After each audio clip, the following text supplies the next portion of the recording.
तू एक थां ते हैगा दूजी थां ते नहीं हैगा। सब कहन लगे तू सबनी थाई जिथे हो जाई साचा सिरजण हार जीओ। मरत प्याल आकाश दिखायो गुर सतगुर कृपा धारी जीओ। वो धरती ते भी है आकाश ते भी है वो पताल विच भी। तीसरा प्रश्न कहते रब करता की है। सब कहन लगे भी इसका उत्तर भी इसे ढंग नाल देना पवेगा। पीर जी दो सवालों के जवाब दे दिते कि तीसरा हुण उत्तर तां मिलेगा कि तुसी साडे एक प्रश्न का उत्तर दिओ कि तुसी सानू उस्ताद मानते हो कि शगिरद मानते हो। वो पीर सोचन लगा कि जे मैं कहा कि मैं उस्ताद हाँ तो तुसी शगिरद हो तो गुरु नानक साहब कहणगे फिर उस्ताद नूं प्रश्न का उत्तर ही नहीं होता। वो कहन लगा जी नहीं तुसी उस्ताद हो मैं शगिरद हाँ। साहब कहन लगे फिर यह गल थोड़ी है कि शगिरद थले खड़ा हो तो उस्ताद उपर संघासन से बैठा हो। कहते थले उतर के आओ मेरी जगह से खड़ोवो कि जिथे तुम बैठे हो मैं इस संघासन से बैठ के उत्तर देवांगा। उन्हें पीर ने सोचा कि गल तो प्रश्न के उत्तर की है ये की फर्क पैन लगा। वो संघासन तो उतर के थले आया कि गुरु नानक साहब संघासन से बैठ के कहन लगे पीर जी तीसरा प्रश्न की सी। कहन लगा जी प्रश्न ये सी कि रब करदा की है। तो गुरु नानक साहब कहन लगे इहो करदा कि संघासन से बैठे को थले देख दिंदा ते जिहड़ा थले खड़ा हुंदा उहनूं संघासन ते बिठा दिंदा। छिन मैं राव रंक को करी राव रंक कर डारे रीते भरे भरे सुख नामै यह ताको व्यवहार है। कहते मेरे मालिक की यह मर्यादा है कि वह चाहे शीहा बाजा चरखा कुइयां इन्हां खवाले घाह जिहड़े कहते इन्हां असीं 26 प्रकार का भोजन खाने भी अज साडा भोजन ऐस होटल विच ते कल नूं ऐस होटल विच जे वह चाहे तो कतों हौलिया कर दिंदा है। सुल्तानपुर लोधी की धरती जिथे शाहजहान ने औरंगजेब ने मुंडली विद्या प्राप्त की सी क्योंकि बड़ा बड़ा उत्ते इन्हां दा मदरसा सी। इंज कह लईए कि यूनीवर्सिटी लैवल की संस्था सी सुल्तानपुर लोधी की धरती ते। शाहजहान ने भी ते औरंगजेब ने भी उत्तों विद्या प्राप्त की सी। इसे करके बहुत सारिया गुरबाणी दी पंक्तियां शाहजहान नूं भी ते औरंगजेब नूं भी चेते सी। जिवें औरंगजेब किसी पखंडी नूं फड़दा ना ते उदों गुरबाणी की यह पंक्ति पढ़िया करदा सी कि कुल्हां देते बाबले लैंदे वड्डे नलज चूहा खड्ड ना मावई टिकल बन्ने सच। जिहदा भाव सी कि चूहा आप तो खुड वे समाउंदा नहीं ते पूछ नूं छज बनी फिरदा है। ये अहुदे लाई फिरदा कि महान तपस्वी 1108 पता नहीं किहड़े किहड़े कहन लगे जिहड़े पखंडी ने ना वो अपने विच ते कुछ है नहीं अगे चेले थापदे फिर वो टोपी ते सेली गां दिंदे ने अपना उत्तराधिकारी थापदे।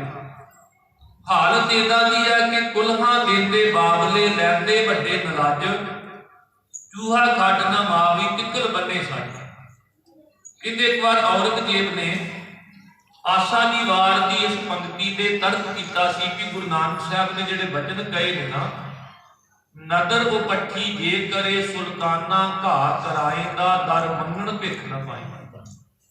कहने लगा कि ये किवें हो सकता कि अल्लाह ताला अपनी नजर फेर लवे ते एक सुल्तान एक राजे नूं कखों हौलिया कर दिंदा है ते जे वो अपने राज भाग अपने दर तों भिख मंगे ते उहनूं भिखिया भी ना मिले।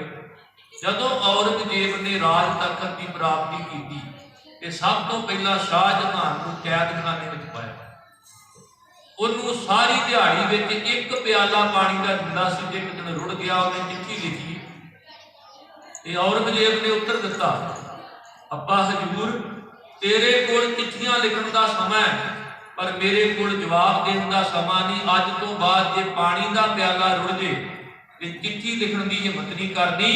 जिहड़ी स्याही नाल चिट्ठी लिखदा वो स्याही पी के प्यास बुझाई। फिर शाहजहान को पता लगा सी कि अज कखों हौला हो गया। अज अपने पुत्र तो अपने राज भाग तो मैं भिखिया विच पानी मंगिया तो मैनूं पानी तो भी इनकार हो गया। नदर पट्टी जे करे सुल्ताना घा कराएंदा दर मंगण भिख ना पाएंदा। साहब कहते मालक आइयो कुछ करता है ਜਿਹੜੇ ਕਹਿੰਦੇ ਨੇ ਅੱਜ 5 ਸਟਾਰ ਹੋਟਲ ਵਿੱਚ ਅੱਜ 7 ਸਟਾਰ ਹੋਟਲ ਵਿੱਚ ਸਾਡਾ ਖਾਣਾ ਹੈ। ਬਰਾਤ ਜਾਣ ਲੱਗਿਆਂ ਕਹਿਣਗੇ ਵੇਖਿਓ ਕਿਤੇ ਲੜਕੀ ਵਾਲਿਓ ਹੇਠੀ ਨਾ ਕਰਾ ਦਿਓ, ਸਾਡੇ ਨਾਲ ਖਾਣ ਪੀਣ ਵਾਲੇ ਬੰਦੇ ਹੋਣੇ, ਇੰਨੇ ਲੱਖ ਰੁਪਈਆ ਖਰਚ ਕਰਕੇ ਰੋਟੀ ਦਾ ਪ੍ਰਬੰਧ ਕਰਿਓ। ਵੈਸੇ ਕਰੋਨਾ ਨੇ ਸਾਰਾ ਕੁਝ ਹੀ ਉਹਨਾਂ ਨੂੰ ਦਿਖਾ ਦਿੱਤਾ। ਕਹਿਣ ਲੱਗੇ ਜੇ ਰੱਬ ਚਾਹਵੇ ਨਾ ਤੇ ਸ਼ੀਹਾਂ ਬਾਜਾਂ ਚਰਗਾਂ ਕੁਈਆਂ ਇਹਨਾਂ ਖਵਾਲੇ ਘਾਹ ਘਾਹ ਖਾਣ ਤਿੰਨਾ ਮਾਸ ਖਵਾਲੇ ਇਹ ਚਲਾਏ ਰਾਹ। ਨਦੀਆਂ ਵਿੱਚ ਟਿੱਬੇ ਦਿਖਾਲੇ ਥਲੀ ਕਰੇ ਅਸਗਾ ਕੀੜਾ ਖਾਕ ਦੇ ਬਾਦਸ਼ਾਹੀ ਲਸ਼ਕਰ ਕਰੇ ਸੁਆ। ਕਹਿੰਦੇ ਉਹ ਰੱਬ ਚਾਹਵੇ ਨਾ ਕਿ ਇੱਕ ਖਿਲ ਦੇ ਵਿੱਚ ਉਹ ਰਾਜੇ ਨੂੰ ਭਿਖਾਰੀ ਬਣਾ ਸਕਦਾ ਤੇ ਭਿਖਾਰੀ ਤੋਂ ਰਾਜ ਕਰਵਾ ਸਕਦਾ, ਇੰਨੀ ਉਹਦੀ ਸਮਰੱਥਾ। ਇਸੇ ਲਈ ਮੇਰੇ ਗੁਰੂ ਨਾਨਕ ਸਾਹਿਬ ਜੀ ਨੇ ਸੰਸਾਰ ਦੇ ਪੀਰਾਂ ਫਕੀਰਾਂ ਨੂੰ ਵਲੀਆਂ ਔਲੀਆਂ ਨੂੰ ਕਿਹਾ ਕਿ ਆਪਣੇ ਆਪ ਨੂੰ ਰੱਬ ਦੱਸਣ ਦੀ ਬਜਾਏ ਇਹ ਕਹੋ ਕਿ ਤੂੰ ਸਦਾ ਸਲਾਮਤ ਨਿਰੰਕਾਰ। ਕਹਿਣ ਲੱਗੇ ਮੈਂ ਉਹਦਾ ਭੇਜਿਆ ਹੋਇਆ ਹਾਂ। ਨਾਨਕ ਨੀਚ ਕਹਿ ਵਿਚਾਰ ਵਾਰਿਆ ਨਾ ਜਾਵਾਂ ਏਕ ਵਾਰ, ਜੋ ਤੁਧ ਭਾਵੈ ਸਾਈ ਭਜੀਕਾਰ ਤੂੰ ਸਦਾ ਸਲਾਮਤ ਨਿਰੰਕਾਰ। किसी ने क्या अनल हक, किसी ने क्या ब्रह्म अहंग ब्रह्म, पर मेरे साहब कहने लगे वो मेरा मालिक है जिन्हें मैनू संसार में भेजा भाई, ਉਹਦੇ ਨਾਲ जुड़ो अरदास भी करो। बुरा एक दे बुझाई सबना जियां का एक दाता, सो मैं विसर ना जाई। फिर मेरे सतगुरु जी ने पीर दस्तगीर नूं ये ज्ञान करवाया कि एडी वड्डी बेइंसाफी नहीं हो सकती भी असी धरती ते होइए ते साडा साजन वाला किसी सतवें आकाश ते होवे, इन्ना दूर नहीं। वो ते सदा हर जीव दे नाल, फिर नाल ही नहीं। जिस दिन दा उन्ने संसार पैदा कीता है उस संसार विच आसन ला के बह गया। आपी ने आप साजियो आपी ने रचियो नाओ, तू ही कुदरत साजी है कर आसन बिठो जाओ। कहते जिदन दी कुदरत साजी है ना कादर दा आसन, उस दिन का इस कुदरत वेचा कि तुसीं आखी जाते हो सतवां आकाश इन्नी दूर जाके बह गया नहीं। वो तो अपने इन्हां बच्चों के कोल रहिंदा, वो तो सदा इन्हां दे नेड़े अंग संग है। जिस दिन के उन्हें शरीर बनाए ने वो शरीरां दे विच बैठ गया। तां ही तां नौवें गुरु नानक ने वचन कहे सन साधो ये तन मिथ्या जानो, जा भीतर जो राम वसत है साचो ताहि पछानो। आ जिहड़ा शरीर है ये मिथ्या है, पर इहदे विच जिहड़ा बैठा होया जिहड़ा वसदा है ना वो असल दे विच अविनाशी है। इसलिए मेरे सतगुरु जी ने समुचे संसार नूं जिथे किरत करन दी प्रेरणा कीती, नाम जपण बारे कहा, उत्थे नाल कहा वंड के भी छको, जिहदा मतलब सी कि भरातरी भाव साडे विच बनिया रवे। सका भरा सके भरा वाल वेखे कि ये लोड़वंद है तो उसकी सहायता करे।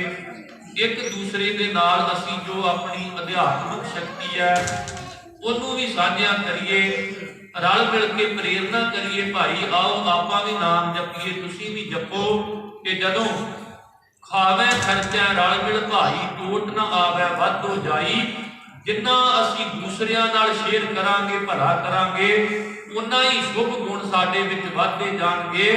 इस करके मेरे गुरु नानक साहब जी ने समुची मानवता नूं एक प्यार दे कड़ावे विच लै के कहा सी, सब मैं जोत जोत है सोए, इस दा चानण सब मैं चानण। इसे लिए जिथे उन्होंने भाई मरदाना जी नूं नवाजिया, भाई लालो जी नूं नवाजिया, उत्थे वचन भी कहे नीचा अंदर नीच जात, नीची हूँ अत नीच, नानक तिन कै संग साथ, वड्डियां स्यों क्या रीस, जिथे नीच संभालियन तिथे नदर तेरी बख्शीस। जिथे भी नीवियां की संभाल की जाती है मालिक, उत्थे तुहाडी वधेरे बख्शिश हुंदी है। अज सानूं इस गल ते माण है कि सतगुरु गुरु नानक पातशाह जी का उपदेश समुची मनुखता वास्ते साझा है।